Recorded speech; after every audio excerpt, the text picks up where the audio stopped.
Okay students, तो हम लोग अपना अकाउंट्स का चैप्टर नंबर 2 डिस्कस कर रहे थे। इस वीडियो में हम लोग उसके अगले पार्ट को डिस्कस करेंगे, जिसमें हम लोग capital receipt, revenue receipt, expenditure, ठीक है, और कुछ पॉइंट्स को देखेंगे। ओके, तो आइए स्टार्ट करते हैं। हमारा पहला पॉइंट है capital receipt and revenue receipt. इसको समझने से पहले हम पहले रिसिप्ट क्या होता है। ओके, आइए देखो। तो रिसिप्ट का मतलब है अमाउंट रिसीव्ड या फिर रिसीवेबल, यानी किसी काम को करने से, बिजनेस से रिलेटेड किसी काम को करने से या तो पैसा मिल गया या मिलने वाला है, ठीक है। तो अमाउंट रिसीव्ड और receivable for selling assets, goods और सर्विसेज रेंडर्स, ठीक है। यानी बिजनेस में या तो आप एसेट सोल्ड करो या गुड्स सोल्ड करो या फिर सर्विस प्रोवाइड करो, ठीक है। उसके बदले में जो आपको इनकम जनरेट होती है या जो पैसा आपको मिलता है वो रिसिप्ट कहलाता है, ठीक है। तो गुड्स क्या है पहले ये समझ लो, थोड़ा सा समझ बस सिंपली, क्योंकि एसेट्स तो क्लियर है भाई कि एसेट्स हम लोग डिस्कस कर चुके हैं क्या होता है। सर्विस का मतलब लाइक रेस्टोरेंट में आपको सर्विस प्रोवाइड कराई जाती है, ठीक है, उसके बदले में आपसे पैसा लिया जाता है, तो वो भी वहाँ का रिसिप्ट हो गया रेस्टोरेंट का। और एसेट्स के बारे में ऑलरेडी डिस्कस कर चुके हैं। गुड्स क्या है, तो गुड्स वो सारे आइटम्स या वो सारे सामान हैं जिसका हम बिज़नेस करते हैं। लाइक एक स्टेशनरी शॉप के लिए गुड्स क्या होगा, पेन, पेंसिल, पेपर, कॉपी, उसके लिए गुड्स कहलाएगा। एक क्लॉथ सेंटर के लिए एसेट्स क्या, एक क्लॉथ सेंटर के लिए गुड्स क्या होगा, उस क्लॉथ सेंटर में जितने क्लॉथ्स रखे हैं या जितने भी कपड़े रखे हैं वो उसके लिए गुड्स होगा। ओके, तो जिस भी चीज़ का हम बिज़नेस करते हैं वो हमारे लिए गुड्स है। और एसेट्स बेचने से, गुड्स बेचने से या सर्विस प्रोवाइड करने से जो भी अमाउंट रिसीव्ड होगा या फिर रिसीवेबल होगा वो हमारे लिए क्या कहलाएगा, रिसिप्ट। रिसीव्ड होने का मतलब है हमने सामान बेचा और हमें पैसा मिल गया। रिसीवेबल होने का मतलब क्या हुआ, हो सकता है कि हम उधार में सामान बेचें, लाइक वही गुड्स जो हम कैश में बेच रहे हैं तो हमें अमाउंट रिसीव्ड हो जाएगा, लेकिन उसी गुड्स को अगर हम क्रेडिट में बेचें यानी उधार पे बेचेंगे तो अमाउंट हमें तुरंत नहीं रिसीव होगा, कुछ दिनों बाद मिलेगा, लेकिन फिर भी उस ट्रांजेक्शन को हम रिसिप्ट बोलेंगे। ओके, तो रिसिप्ट क्लियर हुआ। रिसिप्ट का मतलब हुआ अमाउंट रिसीव्ड और receivable from for selling assets, goods और सर्विस रेंडर। ओके, अब रिसिप्ट को हम लोग आगे दो पार्ट में, ठीक है, दो टाइप्स में क्लासीफाई करते हैं, revenue receipt and capital receipt. इसको समझते हैं कि ये क्या चीज़ है। ओके, देखिए, तो रेवेन्यू रिसिप्ट जो है, रेवेन्यू रिसिप्ट हमारे ऐसे रिसिप्ट होते हैं जो कि हम डे टू डे एक्टिविटी में करते हैं। फॉर एग्जांपल, जो स्टेशनरी शॉप है उसका डे टू डे बिजनेस क्या है, स्टेशनरी आइटम्स बेचना। ओके, जो स्टेशनरी शॉप है उसके लिए डे टू डे बिजनेस क्या है, स्टेशनरी आइटम बेचना। तो स्टेशनरी आइटम को बेचने से जो भी इनकम होगा वो उसकी रेवेन्यू रिसिप्ट कहलाएगी। Is that clear? यानी receipt day to day activities are known as revenue receipt, यानी ऐसे रिसिप्ट, ऐसे अमाउंट रिसिप्ट जो कि आपके डे टू डे बिजनेस से रिलेटेड है। फॉर एग्जांपल, अगर आपका क्लॉथ का बिजनेस है तो आप देंगे कपड़े बेचेंगे, या फिर अगर आपका रेस्टोरेंट है तो आपका डे टू डे एक्टिविटी क्या है, फूड प्रोवाइड कराना है ना। तो आपका डे टू डे एक्टिविटी क्या होगा, फूड प्रोवाइड करना। फूड प्रोवाइड करके आप इनकम जनरेट करोगे, तो वो सारे रिसिप्ट जो आपकी डे टू डे एक्टिविटीज़ से रिलेटेड है या नॉर्मल बिजनेस से रिलेटेड है, उन एक्टिविटीज़ के थ्रू जो अमाउंट रिसीव्ड होगा या रिसीवेबल होगा वो आपका रेवेन्यू रिसिप्ट कहलाएगा ना। तो रेवेन्यू रिसिप्ट रिकरिंग नेचर का होता है। रिकरिंग नेचर होने का मतलब बार बार होता है, हर दिन हम इस एक्टिविटीज़ को करते हैं। हाँ, ठीक है, हमारा जो भी बिजनेस है उससे रिलेटेड जो भी एक्टिविटीज़ है वो हम डेली करते हैं, तो डेली नेचर का हुआ या रिकरिंग नेचर का हुआ, ठीक है। These receipt are shown in the trading PL account. जब हम फाइनल अकाउंट बनाएंगे तो ट्रेडिंग एंड पीएल अकाउंट में हम लोग रेवेन्यू रिसिप्ट को दिखाते हैं क्रेडिट साइड में, ठीक है। क्यों क्रेडिट साइड में दिखाते हैं, इन सब चीज़ों के बारे में हम आगे डिस्कस करेंगे। For example, sale of goods या सर्विस रेंडर्ड, ठीक है। तो कोई भी बिजनेस सेल करता है तो उसको नॉर्मल सेल्स कहते हैं, और या फिर सर्विस प्रोवाइड कर रहा है तो इन दोनों चीज़ों के थ्रू जो इनकम जनरेट होगी या जो पैसा आएगा, जो अमाउंट आएगा वो क्या कहलाएगा, वो रेवेन्यू रिसिप्ट कहलाएगा। क्योंकि सेल ऑफ गुड्स का मतलब क्या है, सेल्स करना, और किसी भी बिज़नेस का जो मेन एक्टिविटी है या डे टू डे एक्टिविटी है वो क्या है, सेल्स ही तो है। सेल्स करके ही तो हम इनकम जनरेट करते हैं, सेल्स करके ही इनकम जनरेट करते हैं। या फिर अगर आपका सर्विस प्रोवाइड करने का बिजनेस है लाइक रेस्टोरेंट, तो आप सर्विस प्रोवाइड करके इनकम जनरेट करोगे। तो डे टू डे एक्टिविटीज़ क्या होगी, ठीक है, सेल ऑफ गुड्स या फिर सर्विस प्रोवाइड कराना। ओके, तो ठीक है, हमने रिसिप्ट में 3 आइटम्स पढ़े थे, जिसमें एसेट्स था, एसेट्स बेच करके या गुड्स बेच करके या सर्विस प्रोवाइड करा के। तो सर्विस प्रोवाइड करना और गुड्स बेचना ये हो गया रेवेन्यू रिसिप्ट। अब क्या बच गया, assets.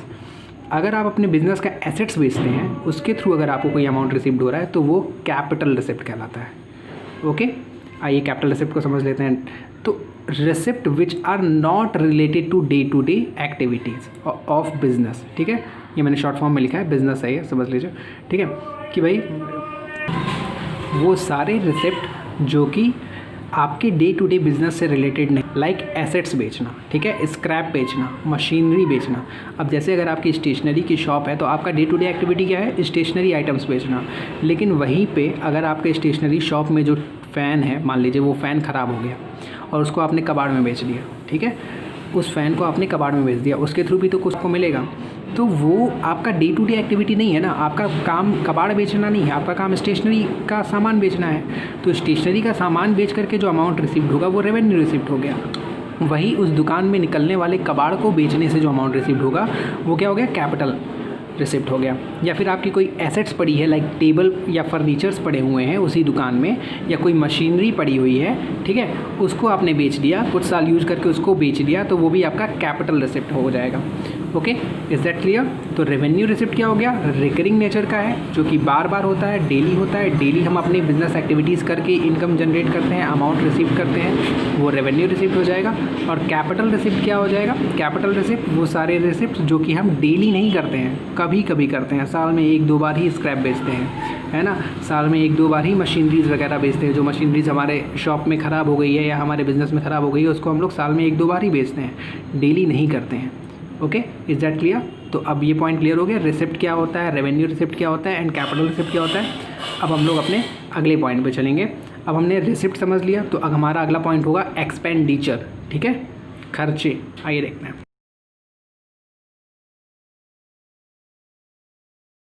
Okay, our next point is expenditure. तो जैसे हमने रिसिप्ट समझ लिया, एक्सपेंडिचर को आप समझते हैं क्या होता है। एक्सपेंडिचर का मतलब खर्चे, सीधी सी बात, जो हम बिज़नेस में खर्चे करते हैं वो एक्सपेंडिचर कहलाता है। अब इसको समझ लेते हैं कि भाई क्या होता है एक्सपेंडिचर। ओके, डिटेल में। ओके, तो एक्सपेंडिचर मतलब any type of payment for receipt of benefits, ठीक है, बिजनेस में बेनिफिट पाने के लिए किसी भी टाइप का पेमेंट क्या कहलाएगा, एक्सपेंडिचर कहलाएगा। अब हम पेमेंट कैसे कर सकते हैं बिजनेस में, या तो कैश में पेमेंट कर दीजिए, ठीक है, या फिर ट्रांसफ़र ऑफ प्रॉपर्टी कर दीजिए, या फिर कोई लाइबिलिटी इनकर्ड कर दीजिए। आप समझते हैं, कैश पेमेंट तो क्लियर है कि सामान खरीदा उसके बदले में कैश दे दिया, तो ये हमारा एक खर्चा हो गया। ट्रांसफ़र ऑफ प्रॉपर्टी, मान लीजिए कितना है, उसके बदले में आपने एक प्रॉपर्टी उठा करके उसको दे दी, तो ये भी हमारा एक एक्सपेंडिचर ही कहलाएगा, ठीक है। यहाँ पे प्रॉपर्टी बेचने की बात नहीं हो रही है, हम प्रॉपर्टी बेच करके उससे पैसा नहीं ले रहे हैं, हमने उसको किसी पेमेंट के बदले में, कोई पेमेंट करना था उसे, उसके बदले में अपनी कोई प्रॉपर्टी उठा के दे दी, तो ये भी हमारा एक्सपेंडिचर ही कहलाएगा।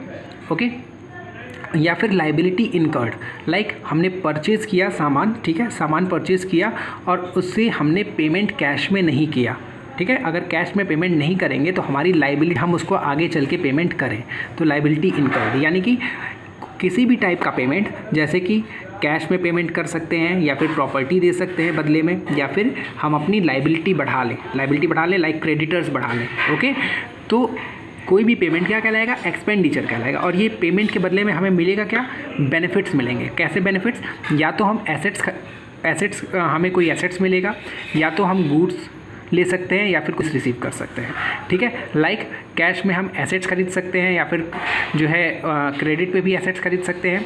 गुड्स का भी सेम कंडीशन है, गुड्स खरीदने के लिए भी हम लोग पेमेंट करते हैं, या तो कैश में करिए या फिर क्रेडिट पे करिए। क्रेडिट पे करेंगे तो हमारी लाइबिलिटी बनेगी, या फिर सर्विस कहीं से आपने लिया उसके बदले में भी पेमेंट करते हैं, ठीक है। तो कोई भी पेमेंट जिसके बदले में हमें या तो एसेट्स मिले, या तो गुड्स मिले, या फिर कोई सर्विस हमें रिसीव हो, वो पेमेंट क्या कहलाएगा, एक्सपेंडिचर कहलाएगा। और पेमेंट कितने तरीके से कर सकते हैं, या तो कैश में कर सकते हैं, या तो ट्रांसफ़र ऑफ प्रॉपर्टी कर सकते हैं, या फिर कोई लाइबिलिटी इनकर्ड कर सकते हैं। Is that clear? Expenditure clear हुआ कि कोई भी पेमेंट, ठीक है, जिसके बदले में हमें कोई बेनिफिट मिले वो एक्सपेंडिचर कहलाता है। Any type of payment for the receipt of benefits. Okay, अब जैसे रेवेन्यू के 2 टाइप्स होते हैं, ऐसे ही एक्सपेंडिचर के 3 टाइप्स होते हैं। Okay, capital receipt, capital expenditure, revenue expenditure and one more is deferred revenue expenditure. Okay, आइए इसको डिस्कस करते हैं। कैपिटल एक्सपेंडिचर क्या चीज़ है। कैपिटल एक्सपेंडिचर मतलब होता है expenditure for acquiring of fixed assets, यानी कोई भी फिक्स्ड एसेट्स खरीदने के लिए जो भी खर्चा आप करेंगे, फिक्स्ड एसेट्स खरीदने के लिए जो भी आप खर्चा करेंगे वो कैपिटल एक्सपेंडिचर कहलाता है। ठीक है, एग्जांपल परचेज ऑफ एसेट्स, कोई भी एसेट्स आप खरीदते हो उसके ऊपर जो भी खर्चा करोगे वो क्या कहलाएगा, कैपिटल एक्सपेंडिचर कहलाएगा। फॉर एग्जांपल आपने एक मशीनरी खरीदी 1 लाख रुपए की, ठीक है, मान लीजिए आपने एक मशीनरी खरीदी 1 लाख रुपए की, ठीक है, 1 लाख रुपए की एक मशीनरी खरीदी, ओके। अब प्लस मान आपने जो है शॉप तक लाने में 10,000 रुपये और एक्स्ट्रा खर्चा कर दिया आपने, ठीक है, 10,000 रुपये आपने इस पर ट्रांसपोर्टेशन का खर्चा कर दिया, आपके शॉप में आ गई, मान 10,000 रुपये और खर्चा कर दिया आपने इसके इंस्टॉलेशन पे, तो ओवरऑल आपका कैपिटल एक्सपेंडिचर कितना हो जाएगा, 1 लाख की वो मशीनरी थी, 10,000 रुपये आपने खर्चा कर दिया उसके ट्रांसपोर्टेशन पे और 10,000 रुपये आपने खर्चा कर दिया उसके इंस्टॉलेशन पे, तो आपका ओवरऑल कैपिटल एक्सपेंडिचर हो जाएगा 1,20,000, ओके। यानी किसी भी एसेट्स को खरीदने के लिए या एक्वायर करने के लिए हम जो भी खर्चा करेंगे वो हमारा कैप कहलाता है, ठीक है। अब इस तरह के एक्सपेंडिचर का जो बेनिफिट मिलता है हमें वो लंबे समय तक मिलता है। Such expenditure yield benefit over a long period, like कोई भी अगर एसेट्स हम खरीदेंगे तो उसका ऐसा तो है नहीं कि एक एसेट्स आज हमने खरीदा तो वो 1 साल के बाद ख़त्म हो, नहीं, एक एसेट्स अगर हम आज खरीदते हैं तो वो 5 साल 10 साल तक कॉन्टिन्यूसली उसका बेनिफिट हमें मिलता रहता है।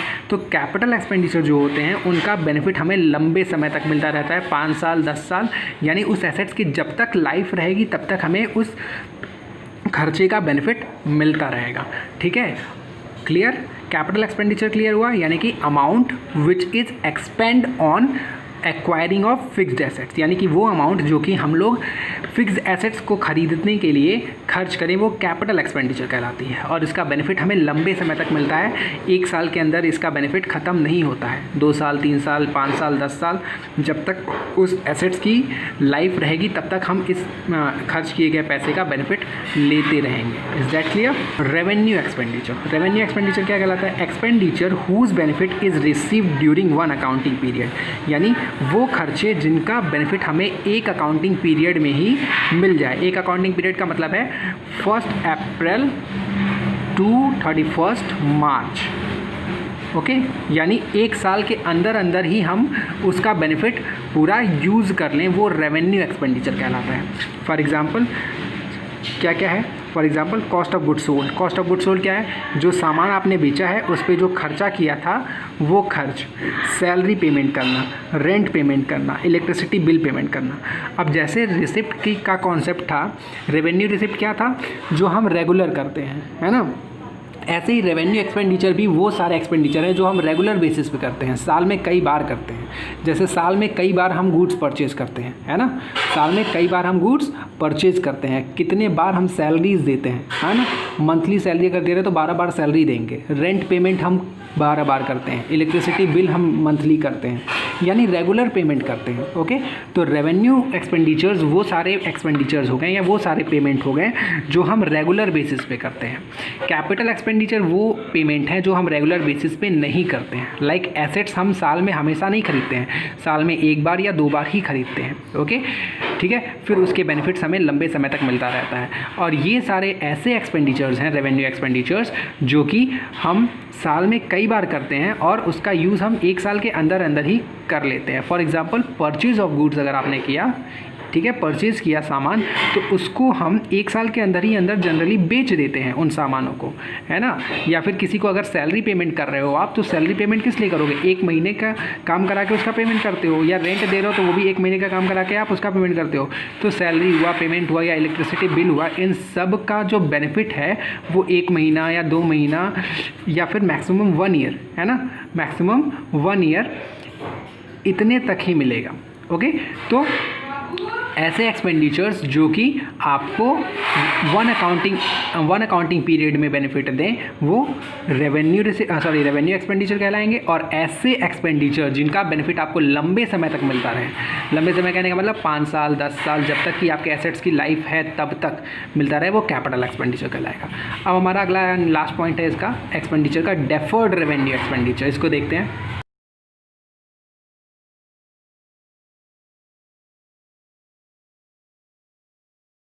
हमारा अगला जो एक्सपेंडिचर है वो है डेफर्ड रेवेन्यू एक्सपेंडिचर, ठीक है।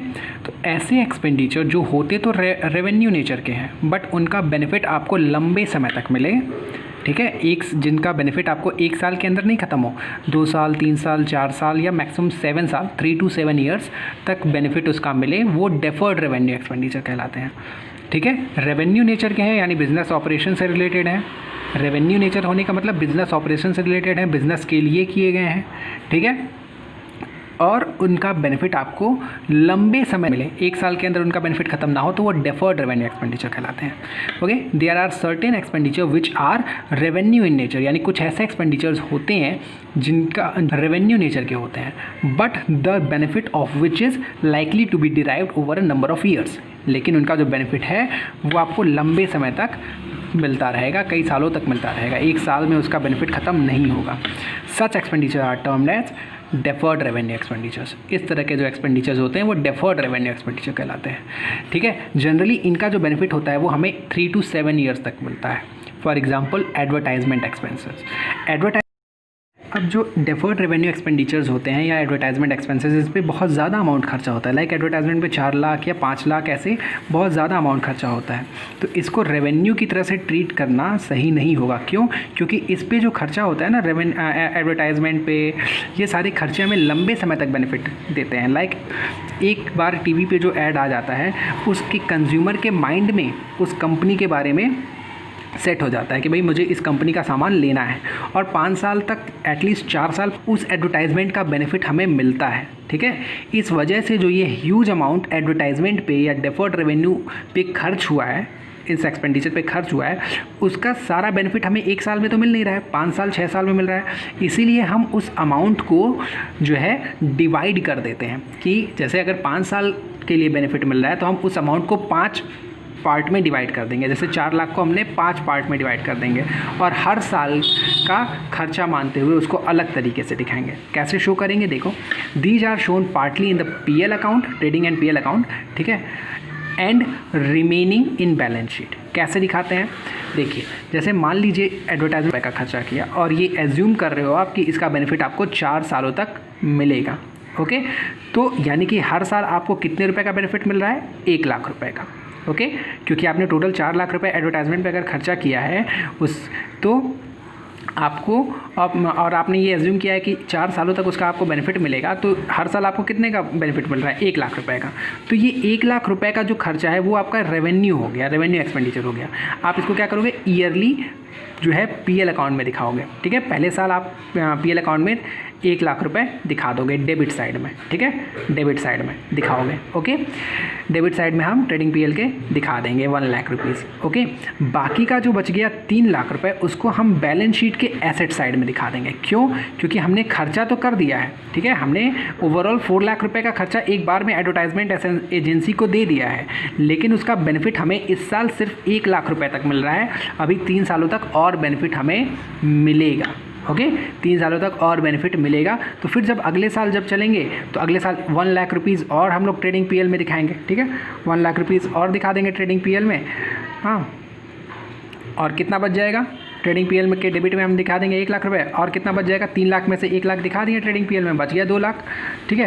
तो ये 2 लाख रुपए हम बैलेंस शीट के एसेट्स में दिखा देंगे। ऐसे ही खत्म करते, मतलब ऐसे ही चलते चलते जब एसेट्स में जो दिखा रहे हैं वो जीरो ना हो जाए, हम बैलेंस शीट में शो करते जाएंगे, ओके। यानी डेफर्ड रेवेन्यू एक्सपेंडिचर क्या हो गया? ऐसे एक्सपेंडिचर जो कि होते तो रेवेन्यू नेचर के हैं, रेवेन्यू नेचर मतलब रेगुलर नेचर के ही होते हैं, ठीक है, बिजनेस ऑपरेशन से रिलेटेड ही होते हैं, बिजनेस के लिए ज़रूरी हैं, बट उनका जो बेनिफिट है वो 1 साल नहीं, लंबे समय तक मिलता है, लंबे समय तक यानी 3 to 7 ईयर्स मिलता है जनरली, ओके। इसको शो कैसे करते हैं? पार्टली ट्रेडिंग पीएल में और जो बच गया वो बैलेंस शीट में, ठीक है। Is that clear? तो आज हमने जो है इस वीडियो में अभी तक क्या क्या देख लिया? Receipt and expenditure. रिसिप्ट 2 तरीके के होते हैं, revenue receipt and capital receipt, ठीक है। Revenue receipt means regular in nature, capital receipt which is not regular in nature. ऐसे ही एक्सपेंडिचर में revenue expenditure, capital expenditure and deferred revenue expenditure. Is that clear? यहाँ तक देख लिया, अब हम आगे चलते हैं। Our next point is expenses. इसको देखते हैं भाई, एक्सपेंसेस क्या होता है। आइए, the cost incurred in producing and selling the goods and services is known as expenses. यानी वो सारे कॉस्ट या खर्चे जो कि प्रोडक्शन में या फिर सेलिंग में गुड्स एंड सर्विसेज के आते हैं वो एक्सपेंसेस कहलाते हैं। ओके, एक्सपेंसेस का मतलब खर्चा, ये भी एक तरीके का खर्चा ही है, जैसे एक्सपेंडिचर है वैसे ही एक्सपेंसेस हैं। दोनों में डिफरेंस क्या है अभी हम बात करेंगे। ठीक है, पहले समझ लेते हैं कि एक्सपेंसेस क्या चीज़ है। तो एक्सपेंसेस का मतलब है कि जो भी खर्चे जो कि गुड्स को प्रोड्यूस करने में या उसको सेल करने में, ठीक है, आते हैं, वो सारे खर्चे एक्सपेंसेस कहलाते हैं। इसको आप क्या कह सकते हो, cost for generation of revenue. अगर आप प्रोडक्शन कर रहे हो या सेल्स कर रहे हो, ठीक है, प्रोडक्शन या फिर सेल्स कर रहे हो तो किस लिए कर रहे हो, रेवेन्यू जनरेट करने के लिए। ओके, इस रेवेन्यू को जनरेट करने में जो भी खर्चे आएंगे वो सारे खर्चे एक्सपेंसेस कहलाएंगे। ओके, रेवेन्यू जनरेट करने के जो भी खर्चे आएंगे वो सारे खर्चे एक्सपेंसेस कहलाते हैं। Is that clear? ओके, इसमें क्या क्या चीज़ें आती हैं एक्सपेंसेस में?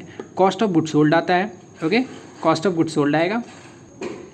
कॉस्ट ऑफ गुड्स सोल्ड मतलब वो सामान जो कि आप बेच रहे हो उसका कॉस्ट क्या हुआ, उसी को हम लोग कहते हैं cost of goods sold. Okay, amount paid for the rent, commission, salary, advertisement expenses etcetera, इन सब चीज़ों पे जो भी खर्चा हम कर रहे हैं वो सारा एक्सपेंसेस ही कहलाता है। या फिर डेप्रिशिएशन क्या है, इसके बारे में आई थिंक हम लोगों ने डिस्कशन किया है कि कोई भी फिक्स एसेट्स हम लगातार यूज़ करते हैं तो धीरे धीरे उसकी वैल्यू में चेंज आता है। अब ये जो चेंज है, ठीक है, वो चेंज होता है, यानी उसकी वैल्यू धीरे धीरे कम होती है। जैसे जैसे यूज़ करेंगे उसकी वैल्यू कम होगी। आज हमने जो मशीनरी 1 लाख की खरीदी है, 1 साल के बाद जाहिर सी बात है कि हम उसको बेचने जाएंगे तो 1 लाख नहीं मिलेगा, वो कुछ कम मिलेगा। तो यूज़ करने की वजह से उसकी वैल्यू जो कम हुई है उसी को डेप्रिशिएशन कहते हैं। तो ये भी एक तरीके का खर्चा ही है। Is that clear?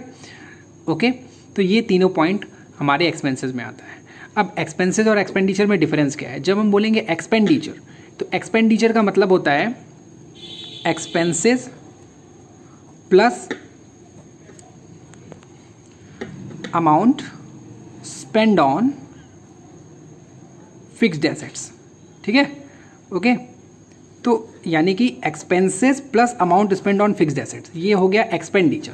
मतलब एक्सपेंडिचर की बात करेंगे तो उसमें रेवेन्यू एक्सपेंसेस और रेवेन्यू एक्सपेंडिचर और कैपिटल एक्सपेंडिचर ये दोनों आ जाएगा। लेकिन एक्सपेंसेस जब बोल रहे हैं हम, तो एक्सपेंसेस का मतलब वो सारे खर्चे जो कि सिर्फ और सिर्फ रेवेन्यू जनरेट करने के लिए हो रहे हैं, गुड्स से रिलेटेड खर्चे। ठीक है, गुड्स से रिलेटेड, गुड्स के प्रोडक्शन में, सेल्स में जो भी खर्चे हो रहे हैं वो एक्सपेंसेस कहलाते हैं। इसको भी हम लोग ट्रेडिंग पीएल के डेबिट में ही दिखाते हैं। Okay, is that clear? Expenses clear हुआ। अब हम अपना अगले पॉइंट पे चलते हैं, इनकम पे। अपना अगला पॉइंट है इनकम। ठीक है, तो इनकम क्या चीज़ है? देखो, इनकम और रेवेन्यू ये दोनों डिफरेंट चीज़ें हैं। ठीक है, दोनों डिफरेंट पॉइंट हैं। रेवेन्यू अलग है, इनकम अलग है। रेवेन्यू का मतलब है अमाउंट रिसीव्ड, जो पैसा हमें मिला, रिसीव्ड या फिर रिसीवेबल। ओके, लेकिन इनकम का मतलब होता है जब हम रेवेन्यू में से एक्सपेंस माइनस करते हैं। ओके, टोटल रेवेन्यू में से जब टोटल एक्सपेंस माइनस करते हैं, रेवेन्यू में से एक्सपेंस माइनस करेंगे तो जो डिफरेंस आएगा वो हमारा इनकम है। यानी surplus of revenue over expense is known as income. Okay, for example हमने मान लीजिए 5 लाख का सेल्स किया। ओके, अब 5 लाख का सेल्स किया तो ये 5 लाख हमारा पूरा इनकम नहीं है। 5 लाख हमारा रेवेन्यू ज़रूर है। ठीक है, 5 लाख हमारा रेवेन्यू है, लेकिन 5 लाख हमारा इनकम नहीं है, क्योंकि इस 5 लाख को बेचने के लिए, 5 लाख के सामान को बेचने के लिए हमने कुछ खर्चे भी तो किए होंगे। हमने इस 5 लाख का सामान जो बेचा है उसमें कुछ खर्चे भी तो किए होंगे। इस 5 लाख के सामान को हमने कभी पहले खरीदा भी तो होगा या प्रोडक्शन भी तो किया होगा।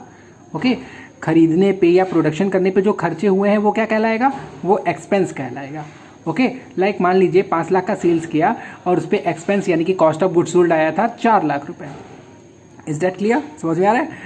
और इन दोनों का जो डिफरेंस होगा 1 लाख रुपए, वो इनकम कहलाएगा। ठीक है, यानी revenue minus expenses is known as income. Revenue में से एक्सपेंस माइनस करने पे जो डिफरेंस आएगा वो आपका इनकम है। इनकम और रेवेन्यू में डिफरेंस समझ में आया? क्या है? रेवेन्यू आपका डायरेक्ट अमाउंट रिसीव्ड या रिसीवेबल है। ठीक है, लेकिन इनकम क्या चीज़ है? Income is the difference between the revenue and expenses. Okay, revenue और एक्सपेंस का जो डिफरेंस है, ओके, वो आपका इनकम कहलाता है। Okay, surplus of revenue over expenses is known as income. Is that clear? Income हो गया। अब आगे अगला पॉइंट डिस्कस करते हैं हम लोग, प्रॉफिट। प्रॉफिट क्या चीज़ है? Our next point is profit. Okay, profit क्या चीज़ है भाई? देखो, excess of total revenue over total expenses of an accounting period is known as profit. यानी टोटल रेवेन्यू, अगर आपका टोटल रेवेन्यू आपके टोटल एक्सपेंसेस से ज़्यादा है, ठीक है, और ये टोटल कैसा, जो कि पूरे के पूरे अकाउंटिंग पीरियड का टोटल है, ठीक है, पूरे के पूरे एक साल का रेवेन्यू का टोटल एक साल के एक्सपेंसेस के टोटल से ज़्यादा है, तो आपके बिजनेस को क्या हुआ? यहाँ पे प्रॉफिट हुआ। ओके, यानी ये प्रॉफिट कहलाएगा। प्रॉफिट क्या हो गया? Excess of total revenue over total expenses of an accounting period. Okay, एक साल का टोटल रेवेन्यू अगर आपके टोटल एक्सपेंसेस से ज़्यादा है तो ये प्रॉफिट कहलाएगा। Okay, total revenue minus total expenses is profit. Gain, अगला पॉइंट है हमारा गेन। गेन क्या चीज़ है भाई? देखो, अब देखो गेन और प्रॉफिट में डिफरेंस है। प्रॉफिट क्या था? Total revenue minus total expenses, है ना। और रेवेन्यू क्या होता है? आपके बिजनेस के रेगुलर नेचर से जनरेट होने वाला इनकम, वो आपका टोटल जो है रेवेन्यू होता है।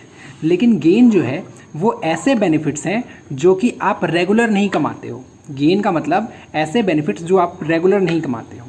ओके, क्या है गेन? बेनिफिट्स, प्रॉफिट और एडवांटेज रिजल्टिंग फ्रॉम इवेंट और transactions which are incidental to business. यानी जो इवेंट हैं या कोई इंसिडेंटल है बिजनेस में, जो कभी कभी होते हैं, जो रेगुलर नहीं होते हैं। ओके, उन ट्रांजेक्शन्स के वजह से अगर आपको कोई गेन होता है या कोई बेनिफिट होता है या एडवांटेज मिलता है तो उसे हम गेन कहेंगे। या फिर क्या कह सकते हो उसको? Benefit from non business activities. Non business activities कहने का मतलब like sale of fixed assets. कोई फिक्स्ड एसेट्स आपने बेच दिया, उस एसेट्स को बेचने की वजह से आपको प्रॉफिट हो गया, ठीक है, कुछ ज़्यादा में बेच दिया, जितने का वो था उससे ज़्यादा में आपने बेच दिया, तो यहाँ पे आपको थोड़ा सा बेनिफिट हो गया।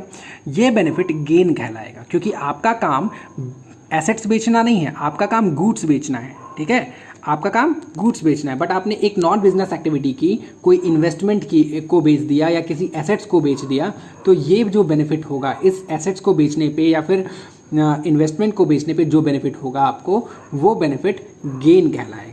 Is that clear? या फिर देखो मैंने इसको और भी लिखा है, benefit which is not in regular nature. ये रेगुलर नेचर पे नहीं होता, यानी हम डेली अपने एसेट्स को नहीं बेचते हैं, कभी कभी अपने एसेट्स को बेचते हैं। साल में एक बार दो बार कोई एसेट्स है जिसकी वैल्यू मान लीजिए 10 लाख रुपए है, उसको उठा के 12 लाख में बेच दिया, 10 लाख का एसेट्स 12 लाख में बेच दिया, तो यहाँ पे 2 लाख रुपए हमें एडवांटेज मिल गया। लेकिन ये प्रॉफिट नहीं है। क्यों? क्योंकि ये बिजनेस एक्टिविटी नहीं है, पहली बात, और हम रेगुलर एसेट्स नहीं बेचते हैं। ये इवेंचुअल है, कभी कभी होने वाले, या इवेंट है जो कि कभी कभी होता है। Okay, for example benefit on sold off assets, like 10 lakh की एक बिल्डिंग थी, उसको मैंने 12 लाख में बेच दी, तो 2 लाख रुपए हमारा ये जो है ये गेन कहलाएगा, प्रॉफिट नहीं कहलाएगा। प्रॉफिट क्या है? जो बिजनेस एक्टिविटी से जनरेट हो, यानी like sale of goods, goods बेचने की वजह से जो बेनिफिट निकलेगा वो प्रॉफिट कहलाएगा। और गेन क्या है? लाइक एसेट्स बेचा, कोई इन्वेस्टमेंट बेचा या अदर इवेंट्स जिसकी वजह से आपको कोई बेनिफिट हो रहा है, वो आपके लिए गेन कहलाएगा। Is that clear? ओके, अपना अगला पॉइंट है लॉस। ओके, लॉस क्या चीज़ है? तो लॉस को समझने के लिए दो तरीके से समझा जा सकता है, या 2 पॉइंट है इसमें लॉस में। एक, result of a business activity का, एक अकाउंटिंग पीरियड का में बिजनेस चलाने का एक रिजल्ट आपका निकल सकता है जो कि लॉस हो जाए। दूसरा, सम फैक्ट और activities against which firm receive no benefit. यानी कुछ ऐसे फैक्ट या कुछ ऐसी एक्टिविटीज़ जिसका फर्म को कोई बेनिफिट ना हो, like loss by fire, loss by theft, loss by accident. आग की वजह से, आग लग जाने की वजह से कोई नुकसान हो जाए, आग लग जाने की वजह से कोई थेफ्ट, चोरी वगैरह हो जाए, चोरी होने की वजह से आपको कोई नुकसान हो जाए, या फिर एक्सीडेंट्स वगैरह की वजह से कोई नुकसान हो जाए, तो इसको भी हम लोग लॉस की तरह से ही ट्रीट करते हैं। और रिजल्ट ऑफ द बिजनेस क्या है? अगर आपका टोटल रेवेन्यू आपके टोटल एक्सपेंसेस से कम है, अगर आपका टोटल रेवेन्यू आपके टोटल एक्सपेंसेस से कम है, तो ये जो सिचुएशन जनरेट हो रही है, ये लॉस की सिचुएशन जनरेट हो रही है। यहाँ पे आपको, आपके फर्म को, आपके बिजनेस को लॉस हो रहा है, ये आपके बिजनेस का रिजल्ट है। ओके, तो लॉस 2 पॉइंट में समझा जाता है। एक, result of a business when your total revenue is less than the total expenses. Okay, और दूसरा, सम फैक्ट और activity against which firm receive no benefit. यानी कुछ फैक्ट या ऐसी एक्टिविटीज जिसका फर्म को कोई बेनिफिट नहीं होता है, like loss by fire, loss by theft and loss by accident. Is that clear? Loss हो गया, ठीक है। अब यहाँ पॉइंट समझने वाली बात ये है कि लॉस और एक्सपेंस में डिफरेंस क्या है। एक पॉइंट है लॉस एंड एक्सपेंस, ठीक है, इनमें डिफरेंस क्या है। देखो लॉस हम जानबूझ के लॉस नहीं करवाते हैं अपना, लेकिन एक्सपेंस हम जान के करते हैं, है ना। एक्सपेंस क्यों करते हैं? To generate income, to generate revenue. Okay, revenue generate करने के लिए हम लोग खर्चे करते हैं, लेकिन लॉसेज हम जानबूझ के नहीं करते हैं, ठीक है। लाइक लॉस्ट बाय फायर या लॉस्ट बाय थेफ्ट या फिर एक्सीडेंट हम जान के नहीं करेंगे, लेकिन किसी चीज़ पे खर्चा करना है वो हम जान के करेंगे। क्यों करेंगे? जिससे कि रेवेन्यू जनरेट हो। यानी expenses generate revenue but losses did not generate revenue. Losses आपको रेवेन्यू जनरेट करके नहीं देंगे, लेकिन एक्सपेंसेस आपको रेवेन्यू जनरेट करके देंगे। लाइक डेप्रिशिएशन, ठीक है, तुम्हारे बुक का एग्जांपल है डेप्रिशिएशन। अगर आप डेप्रिशिएशन चार्ज कर रहे हो तो क्यों चार्ज कर रहे हो? क्योंकि आपने मशीन यूज़ किया है। मशीन क्यों यूज़ किया है? जिससे कि आप रेवेन्यू जनरेट कर सको। तो ये लॉस और एक्सपेंस का डिफरेंस है कि expenses generate revenue but losses did not generate revenue. Expenses आपको रेवेन्यू जनरेट करके देंगे बट लॉसेज आपको रेवेन्यू जनरेट करके नहीं देंगे। अब नेक्स्ट पॉइंट इज परचेजेस, ठीक है। परचेजेस देखते हैं क्या है। देखो परचेजेस का मतलब जाहिर सी बात है, नॉर्मल वर्ड है खरीदना, ठीक है। लेकिन बिजनेस में अगर हम बात करते हैं परचेज की, तो परचेज का मतलब only on amount spend on purchase of goods. यानी जो चीज़ हम लोग गुड्स खरीदने में खर्चा करते हैं वही परचेज कहलाएगा, ठीक है। परचेज का मतलब सिर्फ वही खर्चे या वही अमाउंट स्पेंड करना जो कि हम गुड्स खरीदने में खर्च कर रहे हैं। अगर आपकी एक मैन्युफैक्चरिंग बिजनेस है, प्रोडक्शन बिजनेस है, तो अगर आप उस पर रॉ मटेरियल खरीदने पे जो खर्चा करेंगे वो परचेज कहलाएगा, ठीक है। अगर आपका अदर बिजनेस है लाइक सेलिंग बिजनेस, सामान बेचने का काम करते हैं, तो जो गुड्स आप खरीदेंगे उस गुड्स को खरीदने पे जो खर्चा होगा वो परचेज कहलाएगा। ओके, परचेज एक्सपेंसेस की तरह से ट्रीट होता है, जो कि हम लोग ट्रेडिंग अकाउंट के, ट्रेडिंग एंड पीएल अकाउंट के डेबिट साइड में लिखते हैं। Okay, trading and PL account के डेबिट साइड में लिखते हैं। क्लियर? अगर आपका मैन्युफैक्चरिंग बिजनेस है तो रॉ मटेरियल जो आप खरीदेंगे वो परचेज कहलाएगा, और अगर आपका नॉर्मल बिजनेस, अदर बिजनेस है, सेलिंग बिजनेस है, तो जो भी गुड्स आप खरीदेंगे, ठीक है, जो भी गुड्स आप खरीदेंगे उस पर जो खर्चा होगा वो परचेज कहलाएगा। ये खर्चा है, एक्सपेंस है, जो कि ट्रेडिंग पीएल के डेबिट में कहलाता है। गुड्स क्या चीज़ होता है भाई? गुड्स आइटम इन विच फर्म ऑपरेट बिजनेस या फर्म डूइंग बिजनेस। वो सारे आइटम्स जिसमें बिजनेस किया जाता है, जो कि जिसमें फर्म बिजनेस करती है, यानी जो आपका बिजनेस है, जिस चीज़ का बिजनेस है वो आपके लिए गुड्स है। लाइक स्टेशनरी शॉप के लिए स्टेशनरी आइटम्स गुड्स हैं, क्लॉथ शॉप के लिए क्लॉथ आइटम्स गुड्स हैं। ओके, तो क्लॉथ शॉप अगर क्लॉथ खरीदेगा तो वो उसका परचेज कहलाएगा। Is that clear? थोड़ी सी आवाज़ आ रही है बैकग्राउंड में, ठीक है, एडजस्ट कर लो। सामने कुछ सफाई वफाई का काम चल रहा है, उसकी वजह से आ रही है, ठीक है। चलिए आगे देखते हैं। ओके, आगे देखते हैं, ठीक है। अब देखो, जैसे परचेज ऑफ, मैंने क्या बताया, परचेज का मतलब परचेज ऑफ गुड्स, ठीक है। जब भी हम सामान खरीदेंगे बेचने के लिए या फिर प्रोडक्शन करने के लिए तो उसको परचेज कहेंगे। लेकिन अगर हम एसेट्स खरीदते हैं, अगर हम एसेट्स खरीदते हैं तो इसको परचेज बिल्कुल नहीं कहेंगे। याद रहे कि purchase of furniture, purchase of machinery, purchase of fix assets, ठीक है, कोई भी एसेट्स अगर हम खरीदते हैं तो उसको हम परचेज नहीं कहेंगे। क्यों? क्योंकि एसेट्स बेचना हमारा बिजनेस नहीं है। हम केवल उन्हीं आइटम्स को खरीदना परचेज बोलेंगे जिन आइटम्स में हम बिजनेस करते हैं, जिन आइटम्स को बेचने का काम हम कर रहे हैं, ठीक है। ओके, जिन आइटम्स को बेचने का काम कर रहे हैं, यानी बेचने के लिए जब कोई चीज़ खरीदा जाएगा तो वो परचेज कहलाएगा, ठीक है, बेचने के पर्पज से। ओके, या ठीक है, चलिए आगे देखिए। लेकिन वही अगर आप एसेट्स खरीद रहे हो, कोई फर्नीचर खरीद रहे हो, ठीक है, लाइक कोई फर्नीचर, कोई मशीनरी, कोई बिल्डिंग, कोई कार, ये सब खरीद रहे हो तो वो परचेज नहीं कहलाएगा। वो क्या कहलाएगा? वो एसेट्स अकाउंट की तरह से ट्रीट होगा। यानी अगर आप फर्नीचर खरीदते हो तो उसके लिए आप फर्नीचर अकाउंट बनाओगे, ठीक है, उसके लिए फर्नीचर अकाउंट बनाओगे। बिल्डिंग खरीद रहे हो तो बिल्डिंग अकाउंट बनाओगे, ठीक है। अगर व्हीकल खरीद रहे हो तो व्हीकल अकाउंट बनाओगे। मशीनरी खरीद रहे हो तो मशीनरी अकाउंट बनाओगे। लेकिन गुड्स खरीद रहे हो तो परचेज अकाउंट बनाओगे। Is that clear? Purchase clear हुआ क्या होता है? चलिए अब हम इसी से पॉइंट निकलता है परचेज रिटर्न, उसको डिस्कस करते हैं क्या है purchase return. When purchase goods are return is known as purchase return. यानी आपने कोई सामान खरीदा था बेचने के लिए, ठीक है, आपने कोई सामान खरीदा था बेचने के लिए, लेकिन किसी भी रीज़न की वजह से, फॉर एग्जांपल उसका कॉस्ट जो है आपको हो सकता है कि वो महंगा लग रहा हो या फिर कुछ डिफेक्टिव हो या कोई भी रीज़न हो सकता है, उसको आपने क्या कर दिया? रिटर्न कर दिया। क्या कर दिया, रिटर्न कर दिया, तो उसको हम लोग कहेंगे परचेज रिटर्न। ठीक है, उसको परचेज रिटर्न कहेंगे, या फिर उसी का दूसरा नाम होता है रिटर्न आउटवर्ड। ये नाम याद रखिएगा, रिटर्न आउटवर्ड काफ़ी कंफ्यूजिंग नाम होता है। ठीक है, कि परचेज रिटर्न को हम लोग रिटर्न आउटवर्ड कहते हैं। ओके, परचेज रिटर्न को रिटर्न आउटवर्ड कहते हैं, और सेल्स रिटर्न जब हम पढ़ेंगे तो उसको रिटर्न इनवर्ड कहते हैं। क्यों कहते हैं भाई, जरा ये सुन लो, सिंपल सा समझने के लिए।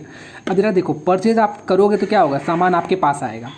अगर आप परचेज कर रहे हो तो सामान आपके पास आएगा। ओके, वही सामान जो आ गया आपके पास, उसको जब वापस करोगे तो सामान आपके पास से जाएगा, यानी आउट, है ना, आउटवर्ड, सामान आपके बिजनेस से आउटवर्ड जाएगा, इसीलिए रिटर्न आउटवर्ड इसको कहते हैं। ठीक है, इसी को रिटर्न आउटवर्ड भी कहेंगे।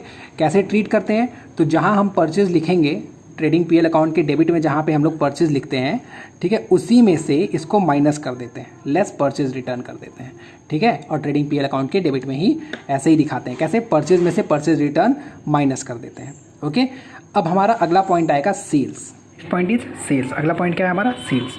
जैसे परचेज है वैसे ही सेल्स। ओके, परचेज का मतलब क्या था, आइटम, जिन आइटम में हम बिज़नेस करते हैं उसको खरीदना। सेल्स का मतलब क्या है, जिन आइटम में हम बिज़नेस करते हैं, जिन सामानों का हम बिज़नेस करते हैं उसको बेचना। ठीक है, सेल ऑफ फिक्स्ड एसेट्स, यानी एसेट्स को बेचना सेल्स नहीं कहलाता है। ठीक है, एसेट्स को अगर आप बेचते हो किसी, तो वो सेल्स नहीं कहलाएगा। लेकिन वही जिन आइटम्स का आप बिज़नेस करते हो, लाइक स्टेशनरी शॉप है अगर आपकी, तो स्टेशनरी आइटम में बिज़नेस करते हो, तो स्टेशनरी आइटम्स को बेचना आपके लिए सेल्स कहलाएगा। ठीक है, तो sales means transfer of ownership of goods और services to customer for a price, यानी अमाउंट पाने के लिए कस्टमर को गुड्स या सर्विस प्रोवाइड करना सेल्स कहलाता है। Sales of good is treated as a sales. ठीक है, but sales of assets is not treated as sales. ठीक है, एसेट्स बेचना सेल्स नहीं कहलाएगा। ठीक है, ओके, इसी तरह ओके, अब जो आइटम हम बेचेंगे, कोई ज़रूरी तो है नहीं कि कस्टमर उसे अपने पास हमेशा रखे। हो सकता है कि कस्टमर वो हमें वापस भी कर दे। ठीक है, कस्टमर हमें वापस कर दे, तो वो जो कस्टमर हमें अगर सामान वापस करता है तो उसे हम लोग कहते हैं sales return. Is that clear? Sales क्या हो गया, सेल्स जिन आइटम्स का हम बिज़नेस करते हैं उसे बेचना सेल्स कहलाता है। ये हमारा रेवेन्यू है। ठीक है, रेवेन्यू है। इसको कहाँ दिखाते हैं, ट्रेडिंग पीएल के क्रेडिट साइड में दिखाते हैं। और सेल्स रिटर्न क्या है, सेल्स रिटर्न मतलब सामान बेचा था और उसने हमें सामान लाके वापस कर दिया, ये सेल्स रिटर्न है। ठीक है, सेल ऑफ एसेट्स सेल्स नहीं कहलाता है। जैसे अगर आपका बिजनेस स्टेशनरी शॉप का है तो आप स्टेशनरी आइटम को बेचेंगे तो ये सेल्स कहलाएगा। बट वहीं अपने शॉप में पड़े हुए किसी टेबल को, किसी चेयर को या किसी फ़ैन को अगर आप बेच रहे हो तो वो आपका सेल्स नहीं कहलाएगा, वो सेल ऑफ फिक्स्ड एसेट्स ही कहलाएगा। ठीक है, इज़ दैट क्लियर? सेल्स ख़त्म हो गया। इस वीडियो में बस इतना ही। इसके आगे हम लोग नेक्स्ट वीडियो बनाएंगे।